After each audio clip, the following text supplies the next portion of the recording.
Um,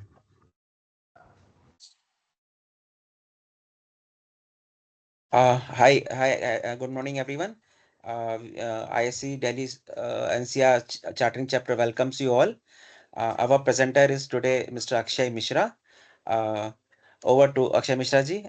Please introduce yourself and please start your presentation. Thank you. Yeah, thank you, Paramveer. Okay, a very good morning to everyone. I'm Wing Commander Akshay Misra. Just a brief introduction about myself. I am a retired Air Force officer. I was a short service commissioned officer, and primarily my background in Air Force was network security, infrastructure security, and some portions in governance and compliance. And after leaving Air Force, I have joined Infosys. Presently, I'm working in Infosys as a principal consultant cybersecurity, wherein we help our clients to elevate their cybersecurity posture and sort out their problems related to cybersecurity. Presently, I hold various cybersecurity certifications such as CISSP, CCSP, PMP. I'm a Google Cloud Architect and EC Council Certified Security Analyst. Post joining Infosys, I have been presently engaged in various cloud-related engagements. So good exposure on cloud these days on all the major CSPs, be it AWS, Azure, or GCP. So today I've taken a topic which is like very much in vogue these days. Everyone is talking about cyber resilience. It's a buzzword. So I thought I'll share my own views on it. I'm sure many of you must be very familiar and knowing obviously more than me, but I'll try to present my own views around it. So I'll be covering my presentation under the following heads. What is cyber resilience? Some basic stuff. What is cyber resilience? The differences between resilience and cyber security. What is the need for cyber resilience? And then we'll see some global standards related to cyber resiliency. And I would like to go a little deep into one of the standards, which is one of my favorite standards on resiliency, which is NIST SP 800-160 version 2. After we have seen like how to utilize that framework, because it's a very complex framework, we'll just see what ransomware can do. Like I feel it's the biggest threat to cyber resilience and how can we counter it.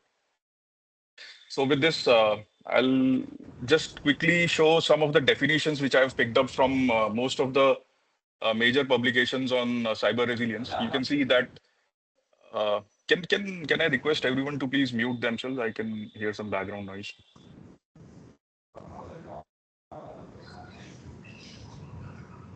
Yeah.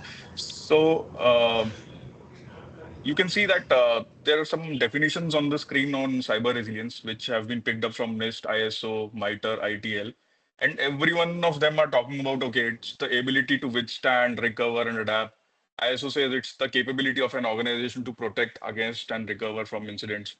So when you read all these definitions, we can basically come out to the conclusion that incidents are going to happen. Breaches will have happen. No matter what you do, something's gonna happen to your organization.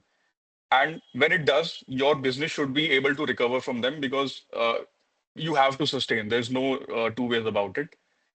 Thirdly, if you stick on to the traditional approaches of security, which have been there since last few decades, and you're not able to evolve along with the time, so this approach won't work for you. And finally, because everyone is talking about resilience, wherever you go, every vendor, every organization, every government is now talking about cyber resilience. So one thing also emerges common from all these definitions that cyber resilience operates in phases. So I have tried to carve out some phases which are basically shown on the screen. There are 5 phases. First is that you have to anticipate, like you have to have capabilities so that you can anticipate if a breach is going to happen in your organization. So that's the anticipate phase. In withstand phase, the attack actually starts to happen, and now it's this phase will basically show how well prepared you are to withstand that attack. So some of your systems might go down during these attacks. Now third phase is respond. Okay, now the attack has happened on your organization, and now it's the time to basically plug in the holes. So you're trying to basically respond to the cyber incidents. In recover phase, So the damage which had been done during the attack, you try to recover that. You try to build up the systems which had gone down during the attacks. And finally, when the entire storm is over, you move on to the evolve phase, wherein you try to learn and swear that something happens like this again, so you're not going to fall into trap for that, and you learn from that. So this is majorly cyber resilience in nutshell. So here I have tried to compare cyber resilience with cyber security. As you can see on the table, it's a pretty clear difference that cyber security is majorly focused on frontline defense. It's building shields. And cyber resilience, on the other hand, it's encompassing everything right from cyber security to the end, where you are still learning and evolving. And basically, when I have seen like people comparing cybersecurity and cyber resilience, they say that cybersecurity is a kind of a weaker concept compared to cyber resilience. But I don't think we should label cybersecurity as a weaker concept because it's not fair. It's like you are comparing, uh, like cybersecurity is kind of a PPE suit. It's a suit, medic suit, and cyber resilience is a medic suit along with a doctor. So you can't compare these two concepts. Cybersecurity will always come to the front, but how you sustain after cybersecurity has been breached, it comes on to cyber resilience. So I attended a seminar recently. You can see like the examples on the table. So cybersecurity is majorly focused on firewalls, antiviruses, which are front line of Akshay, defenses. Yeah, Akshay, sorry to interrupt you in between. I think for me, the slide is even stuck, or are you moving the slide? Because still I can see the first page only. I am moving the slide. Can you see can anyone see the screen moving? Yeah, No, it's not. slides are stuck up. Yeah. Oh, sorry, The I'm sorry. slides are only on Cyber first page right now. We haven't seen any of that. Okay. Um, Might be there is network or something. Be sure. Now it's Now fine. Now changed. it's on Cyber. Now it's okay. No. Can I just pop up the screen? Can you see the screen now? Now? It is on not slideshow mode. It's on only like the presentation where all the Oh, slides are showing. And okay. Okay. Look. So this is okay. This is visible. Is this visible? The contents? Yes. Okay. So I'll move my slide like this. I don't know some problem when I'm keeping it on full screen. So I'll continue from where I was. So this is the contents which I'll be sharing in my presentation. As I told earlier, some basic stuff on cyber resilience. What is the difference between cyber security, right? And a publication on cyber resilience, which is NIST 800-160 version 2. And lastly, I'll be discussing some things on ransomware, right? So now these are the definitions which I was talking about. So some definitions which I've picked up from NIST SP 800-160 version 2, ISO, MITRE, ITIL. And these are the conclusions which I shared earlier that breaches are going to happen. Your business must survive. Traditional approaches won't work, and everyone is talking about cyber resilience. And can everyone see the screen now? These 5 phases of cyber resilience. Yes, it is visible yes, now. Yeah. Okay. So I'll continue. So these are the 5 phases of cyber resilience. First one is anticipate, wherein you are proactively preparing for the breaches. Like you are anticipating that something is going to happen to your organization.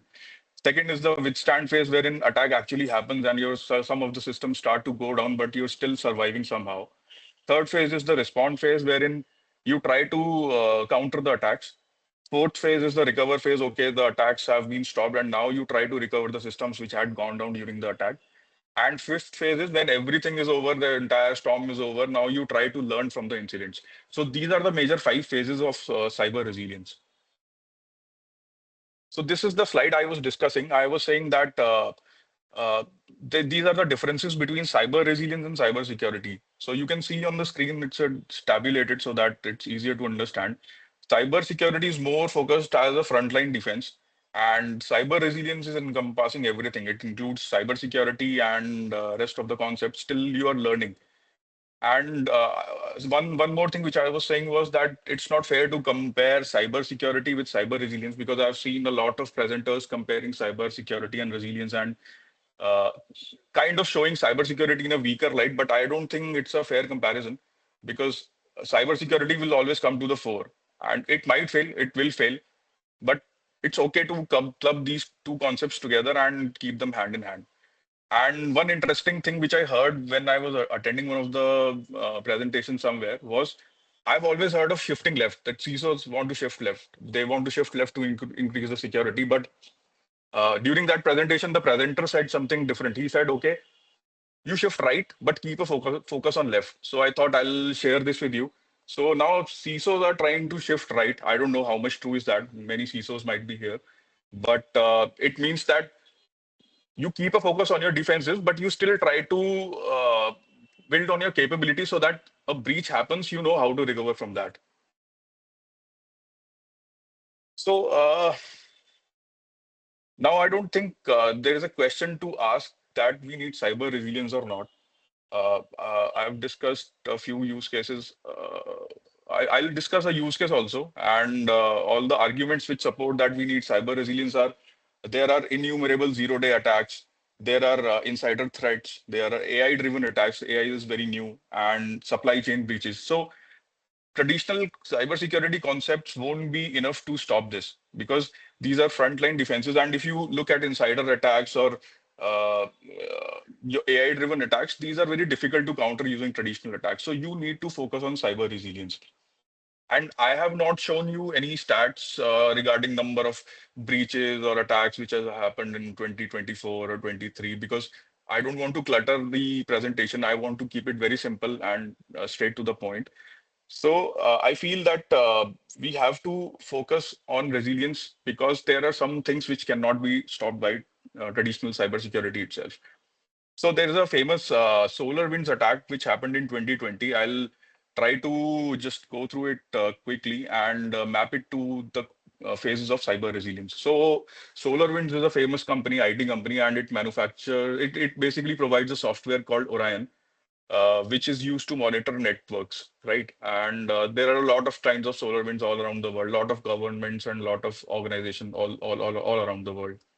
So what happened? It's a very I just read it before the presentation. I knew it just on the scratch level before I was preparing for this presentation.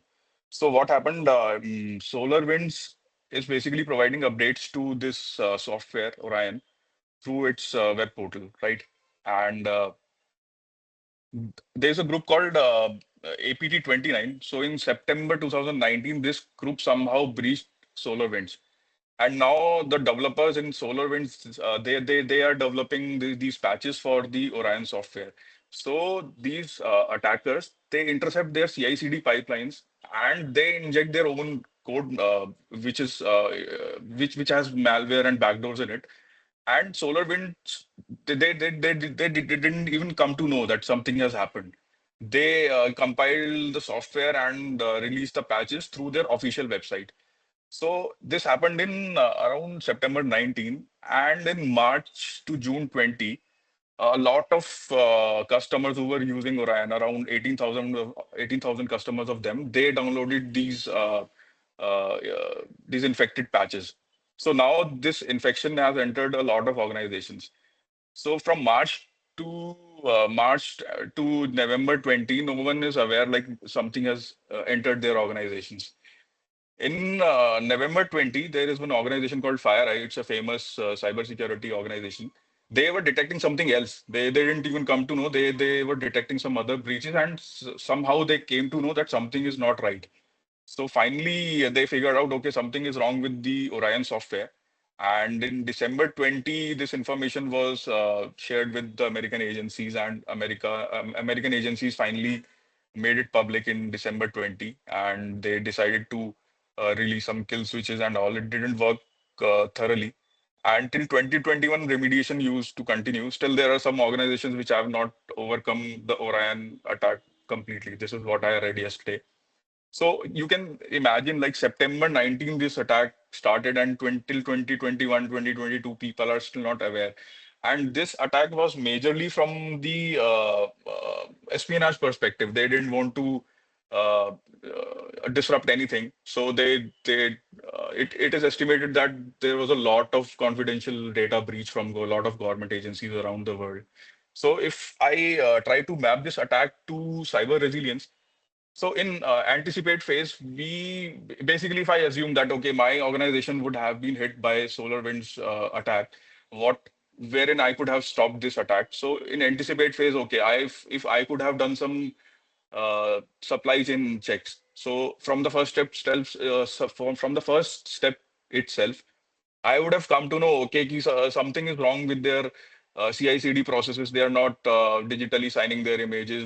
So something is wrong with that, right? So this is the first step wherein I could have stopped. I could have checked their practices, how they are basically releasing the patches and all. Second phase is okay.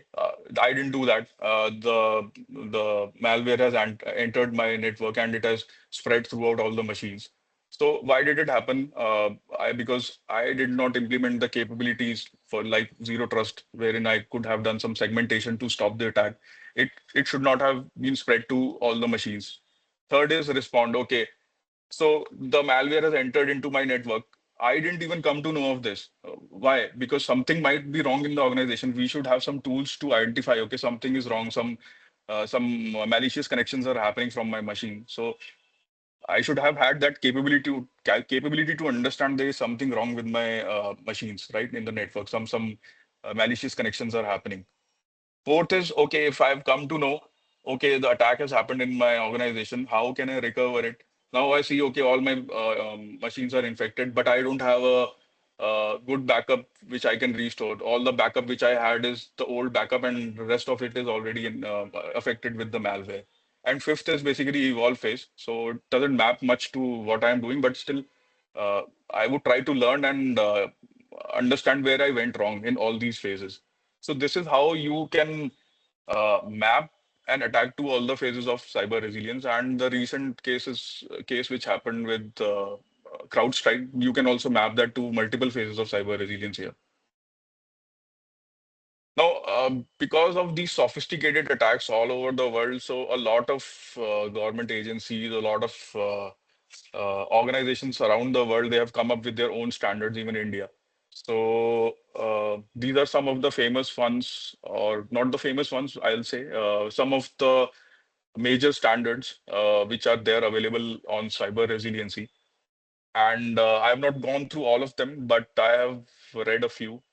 And I'll try to discuss two of them, which is the CRR, DHS. So DHS is basically Department of Homeland Security, and this framework is called Cyber Resilience Review Framework. So it's also called as CISA CRR because CISA is their Department of Homeland Security's Security and Infrastructure Security Agency. So it's a pretty simple framework. If you read through it, it's not a lot of pages. So if you want to assess your organization where it stands from cyber resilience perspective, it's a good start. It's a pretty straightforward standard, very simple and very easy to read. And they also have a questionnaire. So you just go through, there are 10 domains in it. You just go through all the questions. Okay, do I have this? Do I have that? Across all the domains, and it will give you a numeric figure. It basically rates you out of 0 to 5 on a maturity level indicator. And in the end, you will come to get off a score, which will tell you, okay, where your organization stands from a cyber resiliency perspective. But the con which I felt regarding this framework was that it's not much in depth. It's more focused on people, processes, and policies, and it is less inclined towards technology. So the second framework which I really liked is the NIST SP 800 160 version 2. And a good fact around about NIST is that they are this is the organization which made the term cyber resiliency famous. It's a very old term, more than 30 years old, but NIST has worked very hard on this concept to develop the framework. So if you read this framework, it's a pretty long framework, 300 pages odd framework. And I went through it. I liked it so much. I read through the entire framework. So these are the strengths and challenges which I found in this framework. So the strength is like it's pretty comprehensive, pretty technical.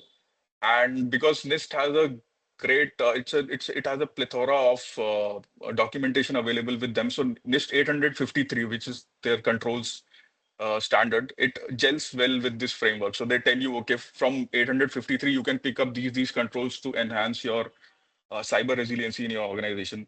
It also has matching to the MITRE CREF framework, which is their cyber resiliency framework, and obviously backed by NIST, right? And coming to the challenges, I'll say it is very dense and very complex to understand. Uh, Not a pretty easy tool to implement. Like you pick up the standard and you try to assess your organization where it stands from cyber resiliency perspective, and it will require some technical knowledge. It's not. It's a bit technical in nature, so it requires a little understanding to how to basically implement it. So I would go a bit uh, depth in here, just a few slides, just to make you understand. So these are 300 pages, but I'll try my best to convey how you can understand this framework. So this is the diagram which I picked up from the framework itself. This is their cyber resilience solution, this entire box, right? So they say, okay, there are total 7 constructs which you can use to enhance your organization's cyber resiliency, right? And what are the 7 constructs? So the blue headings which you see, the risk management strategy, goals, objectives, techniques, strategic design principles, structural designs, and approaches. So these are the 7 constructs of cyber resiliency. And you can see there are a lot of arrows in this diagram, right? So pretty confusing. But if you look clearly, everything reaches down here to the approaches. So I think this is something which is actually doable. The rest of these are just concepts. So let me start with an example. So basically, I'll just give a figure. There are total 4 goals, total 8 objectives, 14 techniques, and 50 approaches. So how to basically implement that? I'll try to show with an example.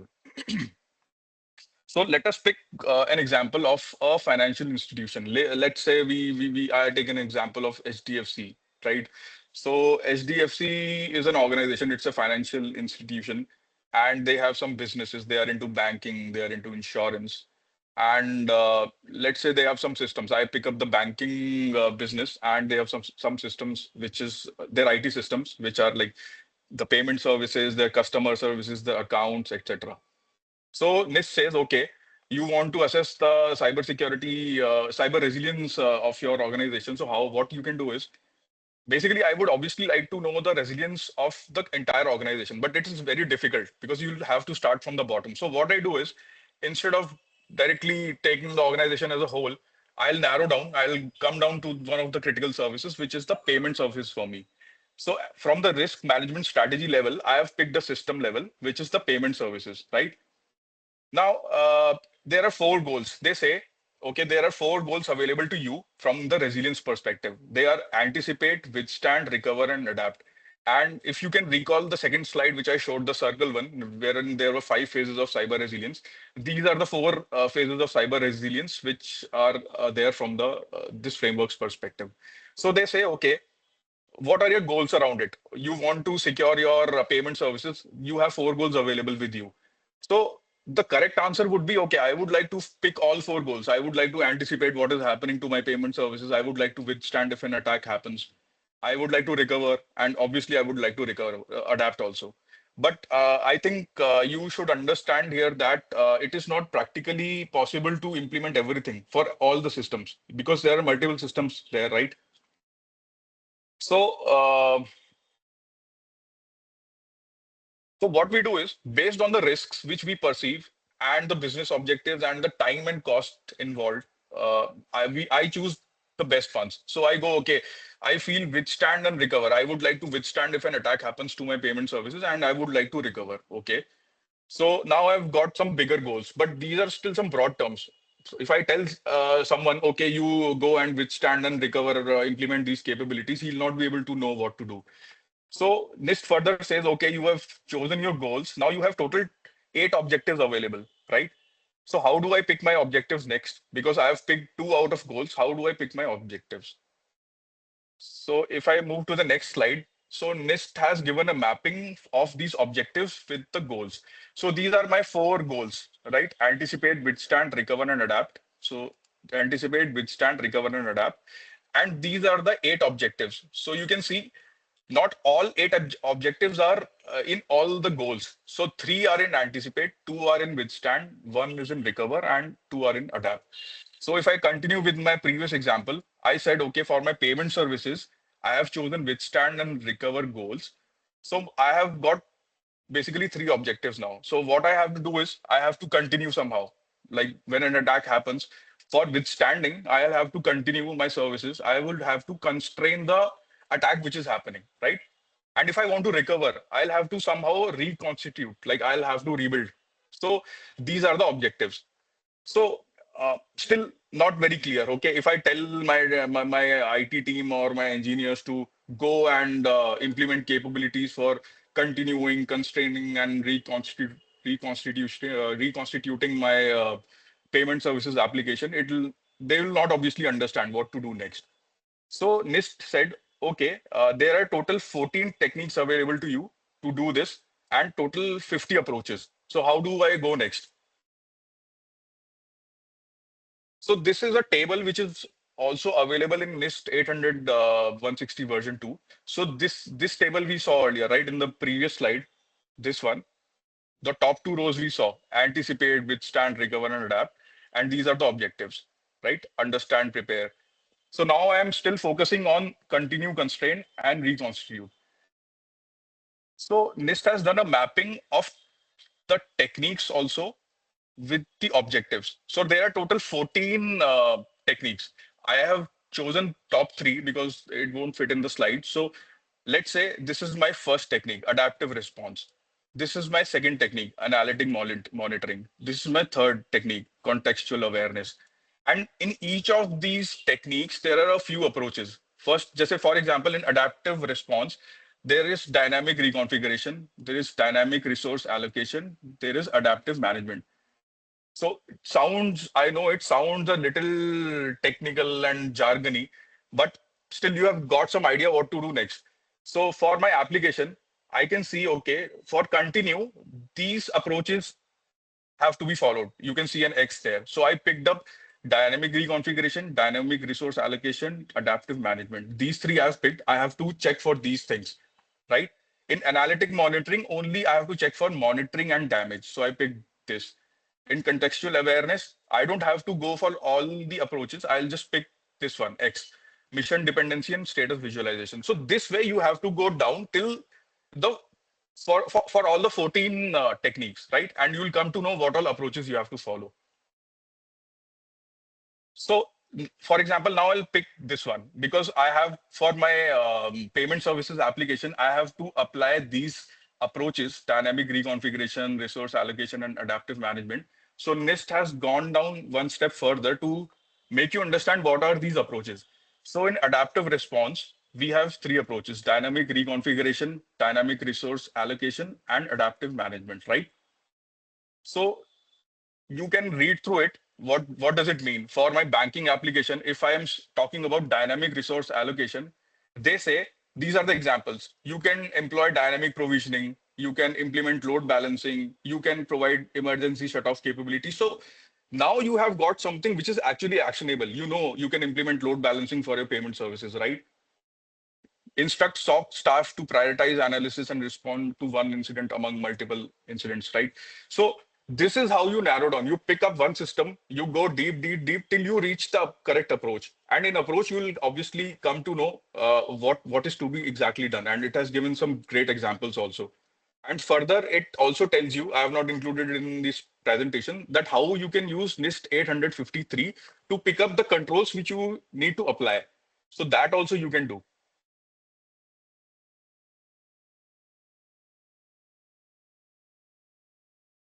So this is the example in a nutshell, which I was talking about.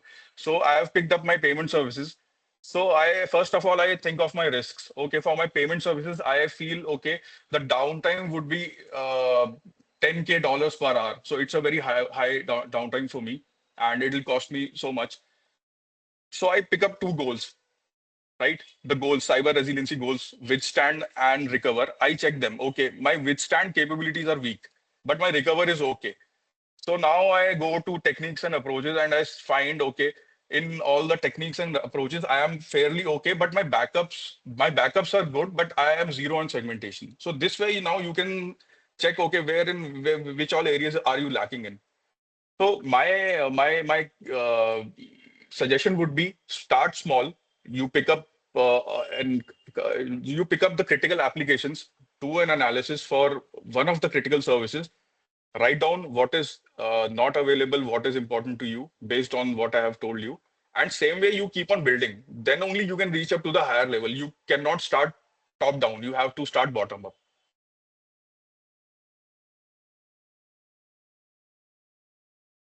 So coming to the last portion of my presentation, which is regarding the biggest threat to cyber resilience. So it can be something else. I mean, the biggest threat to cyber resilience can be something else. But from my perspective, I feel cyber resilience is the biggest threat. Why? Because cyber resilience will corrupt all your data. As long as you have data, your everything is gone, your infrastructure is gone, network is gone. But if you have data, you can build your systems around it, right? It can take a lot of time, but still you have data with you, so you have some assurance, okay, I can build my systems. But ransomware is a threat which can corrupt your entire data. So if you lose your data, you're gone. So let me give you an example how ransomware would attack you. So in the table, you can see that, let me take an example that there is an organization and on 1st of April 25, which is yet to come, let us assume that it's day zero and a ransomware enters their organization through some phishing email or something. So now the ransomware malware has entered one machine. So now ransomware doesn't work like that, that it has entered your organization and starts replicating and encrypting everything. It'll sit in your organization and it has a replication mechanism also. So after a week, what happens? After day 7, 8th of April, you see that all the machines and servers have been encrypted. It's a hypothetical situation. It might be a longer duration also. But in my example, I've considered that after a week, it has spread to all your machines, right? So it'll infect all the VMs and all the databases, everything. Now the malware has a coding. This ransomware has a coding that it has a trigger which says that okay, after 30 days, you'll or on a fixed date, 30th of April, you'll have to start encrypting everything. So it's a fixed date in the ransomware programming, right? So on 30th of April, when everyone enters their office, suddenly they see they log in into the computer and they see all the files are getting encrypted, and it is happening everywhere. So all your files are logged, your payment services are down, everything. So all the operations are crippled, right? And when the operations are crippled, obviously for a bank or any bigger organization, it will be a monetary loss, it will be a reputational loss, and a lot of legal hassles also. So now, me being a CISO, I think okay, anyway, whatever has happened has happened. I still have my DR copies with me, right? I have offline copies with me, and I have some on-prem copies also in cloud or somewhere, right? So I don't have to worry. We can build our systems quickly. So let me move on to the next slide and say, okay, so what has happened till now from 1st April to 29th April, right? Because 30th April your ransomware has hit. But from 1st of April to 29th of April, you have been taking up the backups, right? You have been taking up on-prem backups on offline backups, but they are all infected with the malware and it has a coding that it has to encrypt whatever files are there in the system on 30th of April. So your backups are already corrupted. They are already infected with the malware. So on 30th of April, when your organization is hit with the ransomware and your all the systems are down, so you start building your new VMs or your new servers with your backups from first, which you have taken, right? The recent ones. So so as soon as you start building the systems, they'll again go corrupt because they are already infected with the malware, right? And it can also happen that your on-prem copies have been encrypted as such because they were on-prem only. Your offline backups, when you try to restore, again, the machines are getting corrupted. So you are gone. So in this situation, what is happening is you have backups, but when you're trying to restore, nothing is working. So what you can do is the only option left for you is to take older backups. So you before 30th, so before 1st of April, when the malware has entered your network, the older copies of your data, you can use them. But do many of us save such old copies of data? This is the question to ask. It's a practical question. And the second question is, even if you do save the data, would it be of any use? Like 30 days of the RPO, basically the RTO, all the parameters would be hit so hard. You will not have the recent data with you. So this is why I feel ransomware is the biggest threat to your cyber resilience. You can be reassured that I have my offline copies and everything, but when it hits you so hard that you don't know where to go. And it has happened with one of the recent developers in India. I don't want to name that. So they've lost the entire data for one year of data, right? Due to ransomware. So is there any solution which we can use to overcome this issue? Yes, fortunately, there are some companies, the data solution companies, which are working on countering these issues. So there is one example which I have taken. So these organizations, they provide a solution called immutable backup solution. What it does is they are very confident that they have capabilities to detect malware in any of your files, anything up to 99.999 something percent accuracy. And they provide basically two solutions. One is the cloud-based solution. So what you can do is whatever workloads that you have, so you schedule a backup which will be going to their cloud through some air gap mechanism, and it opens the connection for a limited duration only for the replication to happen. After that, it is totally the connection is basically cut off. So they save your entire backup copy here, and they also keep on scanning the data continuously. So every day you've scheduled a backup, and you can basically keep a retention period. How much data do you want to save, and it will cost you accordingly. Like how much old data do you want to keep, right? And for the organizations which have basically restrictions, they cannot save their data on cloud due to some legal reasons and all. So they have some on-prem solutions also, and you can save your data here in their secure data vault. And they say that their file systems cannot be corrupted because it's not a file system at all. So malware is basically meant to affect the file systems. It has a coding which is basically meant to encrypt your file systems, but they say their file system is not a file system. It's a different, like it's kind of object storage, I think. So malware cannot affect it. And once your data is stored here, it cannot be altered in any way. So that's why it's called an immutable data backup. Okay, so in my organization, what I did is, for example, I implemented this solution. I took this solution and I started saving my immutable data backup copies both on on-prem and on cloud, right? Now, suppose the ransomware hits me. Okay. Now I have immutable data with me, right? But still, if you look at it practically, if you even if I have a lot of data with me, how much time would it take for me to recover? Like how it'll practically speaking, it'll take me more than a month to build everything. But would businesses sustain if can they sustain for 1 month without building their systems, and like it's not practically possible, right, to have at least 2 to 3 weeks of downtime for the critical applications. So there is one more solution which they provide. It's called clean room recovery solution. So if you look at the box at the left, this is my organizations, and I'm saving my immutable backup on-prem also and the cloud also, their cloud, right? So what happens is, suppose so my entire data is saved here in in their vault. So what happens is, suppose I'm hit by a ransomware. So in their cloud, you can see, okay, I can log in because their data is saved in their cloud and I have access to it. It's a SaaS-based platform. So I can log in into their application. I can see, okay, there are 20, 25 days or like 30 days of backup available with me. So I can just simply choose one of the backups. I would obviously try to pick the recent one and I'll try to build it. So they have a beautiful solution which can easily deploy it on the VMs or whatever configuration you decide. It'll create the entire infrastructure within a matter of few hours. So you just take your backup, it will create everything from the networking and to file systems, everything, and your entire setup as you want. It can be made ready, right? So now it's called a clean room recovery. So now you can test your applications. It's not private, it's not public yet. Whatever you've built, it's still in the private network. So you can test your application if it is working properly, if it is okay. If you find there is something is not right, you can even take previous backups and try to restore and recover whatever you want to do. You do it in the private environment, and once everything is through, you can promote this private setup which you have created as clean room to a production network.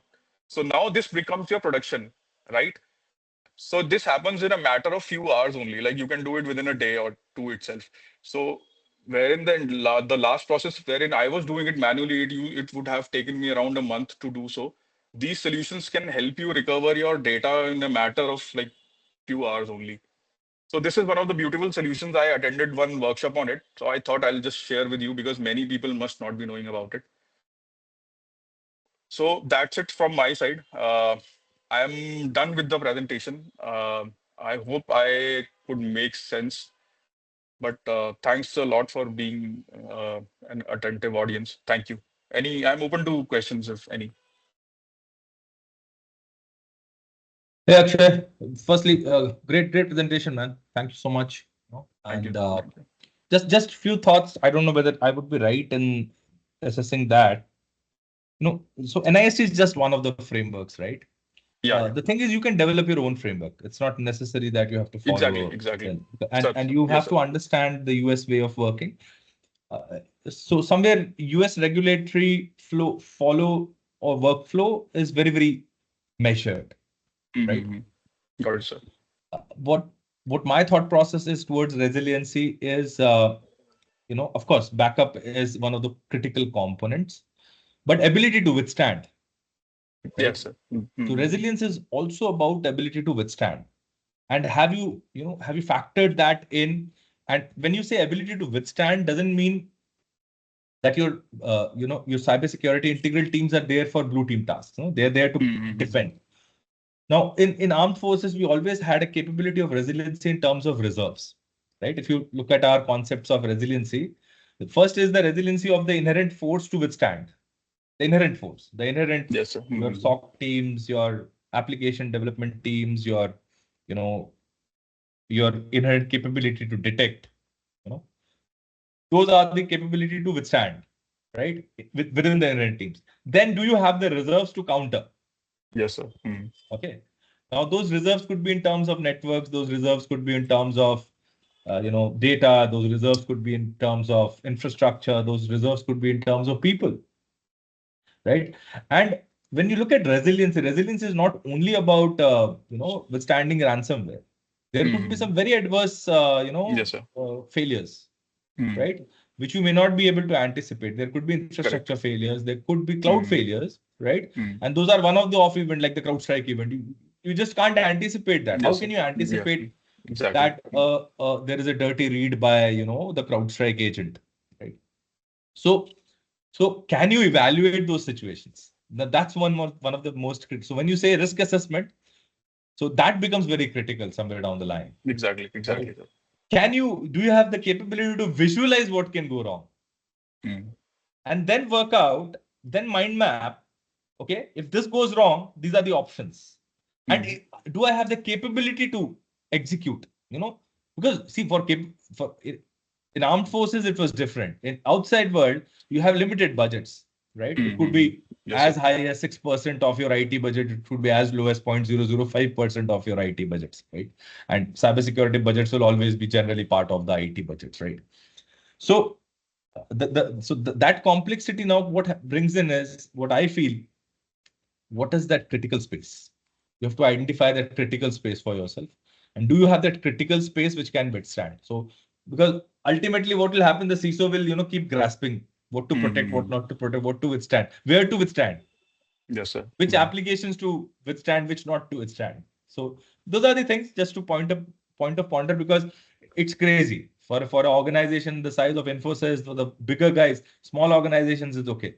For bigger organizations, it's crazy. You don't know from which application, which API is Yes, sir. public facing, from where something has come in. No? So Agreed, sir. that's my 2 points. Yeah. It's I know, sir. It's a very, very, very broad topic. Like you cannot do cyber resilience just by focusing on a single aspect. It has to be throughout. It has to be focused on everything. I completely agree with what you said. And that's where, a preventive approach of zero trust brings in a lot of resilience. Yes, sir. Yes, sir. Yes, sir. And so two critical deployments which you should be looking at. One is zero trust for critical assets, and second is DNS. Now, DNS is what DNS, is yes. critical. Okay, so if you have very, very good DNS decapping capabilities, dewrapping capabilities, which presently I think only Cisco has, right? That gives you a very, very capability to stop the initial infection. Why should the initial infection happen? That's what my point of view. So once you look at resilience, why should the initial infection itself happen? So if it happens, who will do what? That's part of your incident response, right? But why should it happen should become part of your resilience. Yes, sir. Yes, sir. That's my thought process and whatever research I have done. That's all. Thanks, Akshay. Thanks. Great system.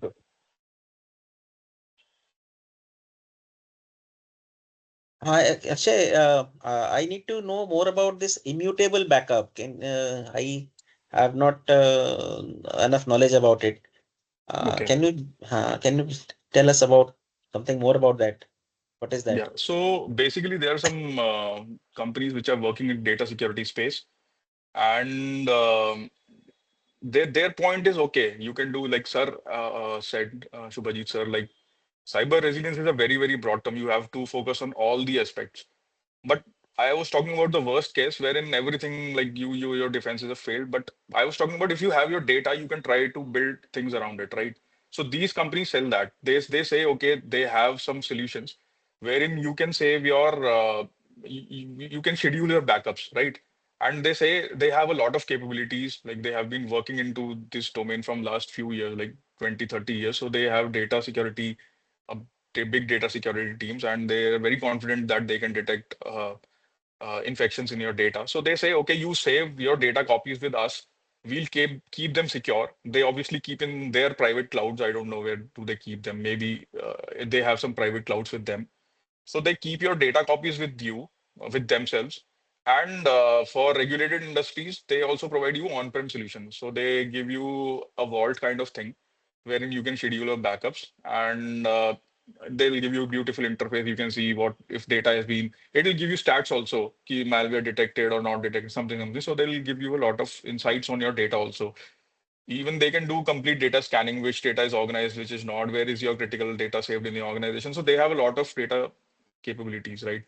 So you can go ahead with these solutions and you can schedule, and they also support on-prem. Like it's not only cloud-based. I have my solutions on cloud only, and I'm saving that to their data backup solutions. They also provide you capabilities. If you are totally on-prem, they can still provide you mechanisms to save your data into their cloud, right? So you just keep on you integrate with their solution. You have your data backup copies with them, and and also you can do your disaster recovery drills with them. So like for example, everything is right. You have your data backup copies with you. You can just log in into your portal. It's a SaaS-based portal. You can log in there and you can see, okay, these backups are there, and now I'll try to build my systems just to check if my data backups are okay or not.